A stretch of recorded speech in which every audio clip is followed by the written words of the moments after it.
for Ireland and for to their annual summer meeting. Really grateful to acknowledge all the work that they've done and made it such a success. I also wish to thank my own department and the National Parks and Wildlife Service staff, both here and elsewhere, for their work towards this end. And especially as said, I spent a good lot of today with Aidan and the team out around the national park. And while a lot of your work is focused on the minutiae and the small detailed plants, we got an overview helicopter rate. And it was just fantastic.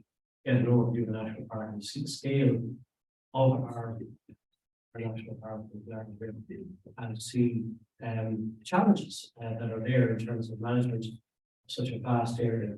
And I'm deeply impressed with the work that has been going on by Wayne and the team, in particular around the role of management, around deer and regeneration of the woodlands, but also lots of really, the fact that this is a national park that has probably the biggest visitor attraction in the country, truth be told, and the work that's been done is just really phenomenal and great testament to Aidan and the team for the work that they're doing.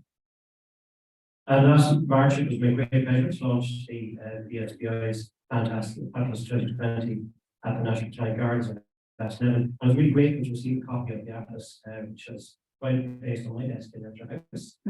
It's great, and I've been really enjoying consulting and digging into it and learning from the work of the Atlas. It's really a phenomenal piece of work, so well done to all of them, of course.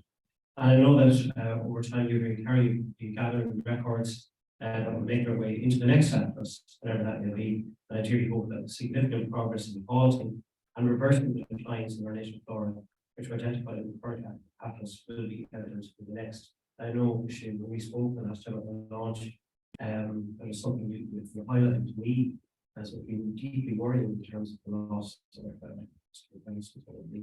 it's something we share that concern. I think that something that's investment putting in to the WS and to nature generally government is to try and address that mining in creation better. I know that the society has been in the County Kerry on 9 occasions, and a significant week-long view that was held here in Ireland in June 1952 and attended by 40 members and guests. And it'd be very interesting to compare the result of that trip with the present one to see what changes may have occurred in the intervening 71 years. County Kerry is a really magical place, and in so many ways, not least the Killarney area, and it's the last refuge and stronghold in Ireland. Many habitats and species that are rare or threatened not just here but in the EU. And the importance of the Killarney area has been acknowledged time and time again through recognition and designation of sites under multiple conservation designations in the national park, UNESCO Biosphere Reserve, special areas of conservation, protection areas, those national heritage areas, which reserves, important biophyte areas, amongst others. And prime among these natural history wonders are the old oak woodlands, of which Killarney area holds the largest remaining, most diverse examples of these in the country, and lakes of which, being situated on the limestone and sandstone geological divide, support a high diversity of vegetation communities that play host to a wide range of plants and animals, conservation significance, not to mention the important blanket and raised bogs, the heaths, the rocky cliffs, wet woodlands, yew woods, the rivers, grasslands, and other habitats that occur. Really is a remarkable place. It's just such a great privilege and pleasure to be here today to get such an overview as well. The earliest printed localized botanical records from Kerry are from 1697, General on an island of Loughlin and St. Patrick's Cabbage on Mangerton. And now, over 300 years later, County Kerry continues to interest Irish and British botanists due to its diversity of plant species and habitats and natural beauty of its surroundings. And there are many significant native vascular plant species in the Killarney area, and any list of these would have to include the following: Killarney fern, a well-known species that is justifiably celebrated for its beauty; the Kerry mousetail fern, recently discovered and new to Europe; strawberry tree, producers, which is about which the President knows the most; the slender lineage of a rare European aquatic species with an Irish stronghold; and the three species. English white bean, a globally threatened species found in Ireland only around Killarney, the rock white bean and the Killarney lakes, which are a stronghold, and Scannell's white bean, a critically endangered species known only from Killarney. Killarney Hawkweed and Scully's Hawkweed, both which are known only here in Ireland. Creeping Water Plantain in Killarney makes our centre of its Irish distribution. Filworth, Weirfed, Aquatic Bird, Brain in the Lakes, and the list could go on and on.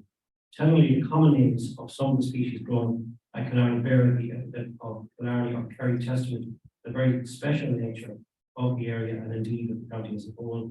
Additional Kerry plants found elsewhere in the county include Kerry Lily and the Kerry Hawkweed.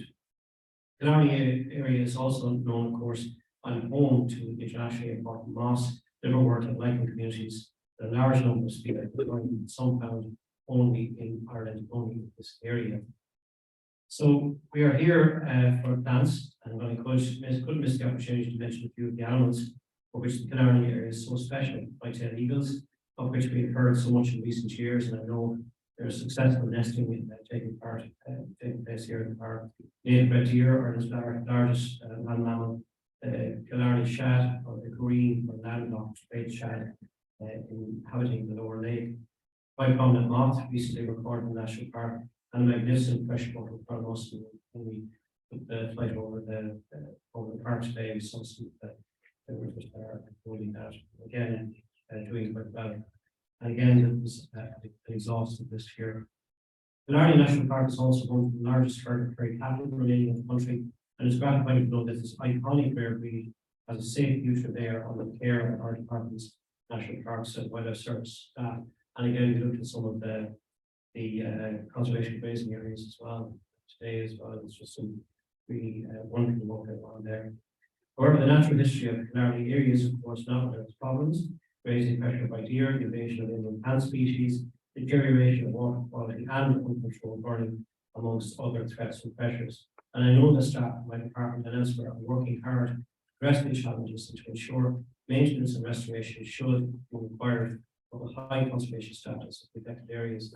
I was really impressed by the work by the Douglas staff in terms of fire management. And the plans have been put in place since the fires in 2021, and there's some really fantastic work going on, really good training with the staff, and I think it's paying dividends. We see it with, as you said, the reduction in fire incidents over the last, particularly since the end of the boarding season of this year, to see a significant reduction in incidents. I think due to increased patrols, but also due to increased training of the staff here on the ground in Killarney, and that's really to be welcomed.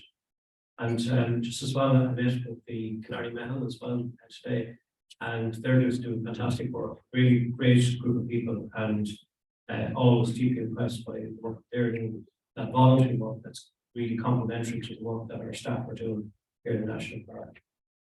The BSPI annual summer meeting ties in with some of the main objectives of Killarney National Park to encourage sustainable recreational and educational use of Killarney National Park, provide information and facilities for visitors, and to improve public awareness of its natural cultural heritage.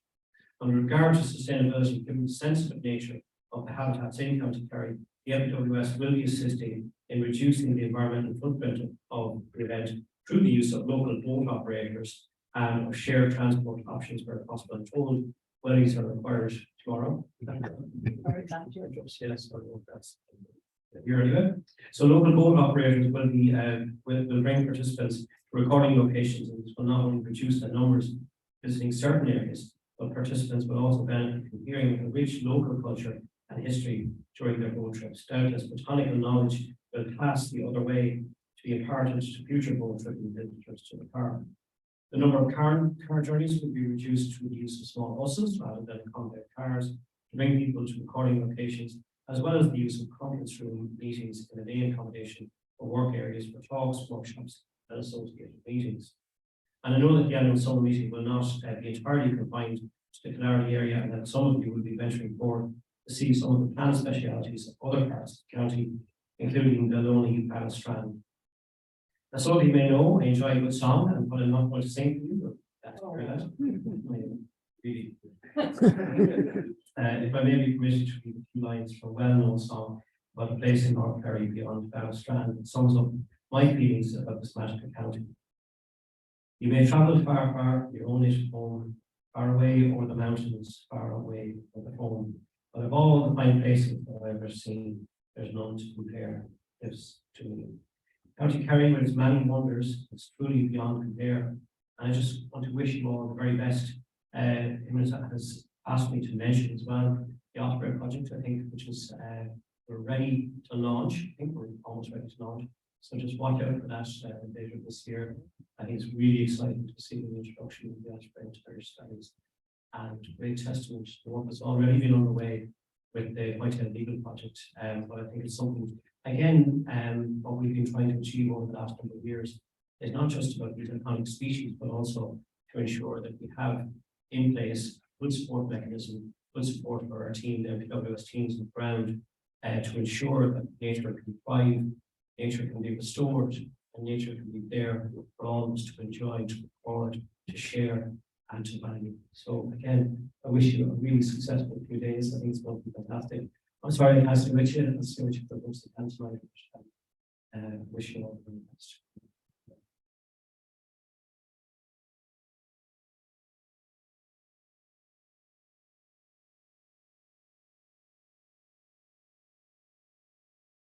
Ramila Mahat, Aaron from the thank you very much.